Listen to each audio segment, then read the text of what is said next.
పాత బస్తీలో లేడీ సింగం అడుగుపెట్టింది. ఎన్నికల వేళ హాట్ గా ప్రచారాలు సాగుతూ ఉంటే ఈసీ తీసుకున్న సడన్ డెసిషన్ ఇప్పుడు చర్చనీయాంశంగా మారింది. తొలిసారిగా సౌత్ జోన్కు మహిళా ఆఫీసర్ను నియమించారు. డీసీపీగా స్నేహ మెహ్రా ఇప్పుడు ఛార్జ్ తీసుకున్నారు. గత కొన్నేళ్లుగా సాయి చైతన్య సౌత్ జోన్ డీసీపీగా బాధ్యతలు నిర్వహిస్తూ ఉండగా పీక్ మూమెంట్లో స్నేహ మెహ్రా పాత బస్తీలో అడుగుపెడుతున్నారు. దీంతో ఓవైపు లేడీ సింగం స్నేహ మెహ్రా, మరోవైపు బీజేపీ ఎంపీ అభ్యర్థి మాధవీలత ఉండటంతో ఇప్పుడు అసదుద్దీన్ అడ్డాలో ఏం జరగబోతుంది అనేది హాట్ టాపిక్ గా మారింది.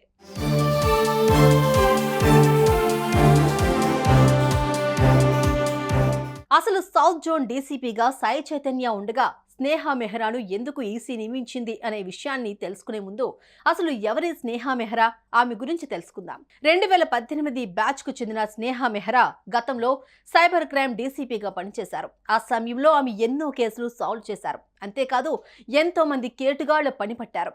రాజకీయ నేతలపై ట్రోలింగ్స్ చేస్తే జైలుకే అని వార్నింగ్ ఇచ్చారు. అలాంటి స్ట్రిక్ట్ ఆఫీసర్ ఇప్పుడు సౌత్ జోన్ డీసీపీగా అడుగుపెట్టారు.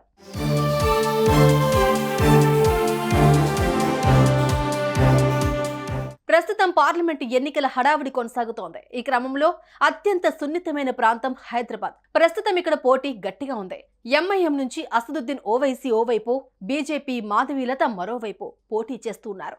ప్రచారాలు కూడా జోరు మీద కొనసాగుతూ ఉన్నాయి. అయితే గత కొన్నేళ్లుగా సౌత్ జోన్ డీసీపీగా సాయి చైతన్య బాధ్యతలు నిర్వహిస్తూ ఉన్నారు.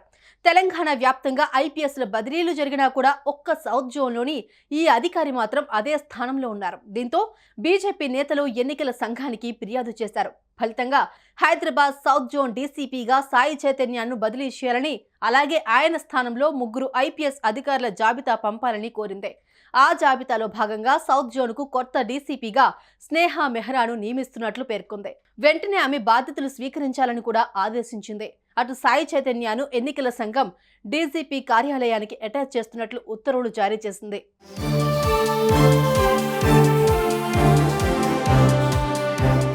పాత బస్తీ ముందే సున్నితమైన ప్రాంతం.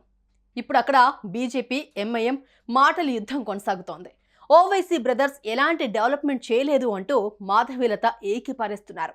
అటు అసదుద్దీన్ కూడా ఏమాత్రం తగ్గడం లేదు. తన ప్రచారాన్ని ముమ్మరంగా సాగిస్తున్నారు.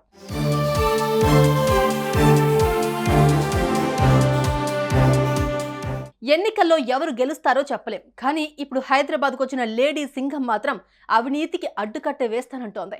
తప్పు చేస్తూ ఆమె కంట్లో పడ్డారంటే అంతే, వారికి శిక్ష పడాల్సిందే. ముక్కుసూటిగా ఉంటూ ఎవరికి తలొక్కకుండా ఉండే స్నేహ మెహ్రా ఎంట్రీతో ఓల్డ్ సిటీలో ఏం జరగబోతోంది అనేది ఇప్పుడు హాట్ టాపిక్ గా మారింది. ఏదేమైనా స్నేహ మెహ్రా ముందు ఎవరి ఆటలు కూడా సాగవు అనేది కన్ఫర్మ్. సుమన్ టీవీలో మీ పర్సనల్ అండ్ బిజినెస్ ప్రమోషన్స్ కోసం కింది నెంబర్కి కాంటాక్ట్ చేయండి.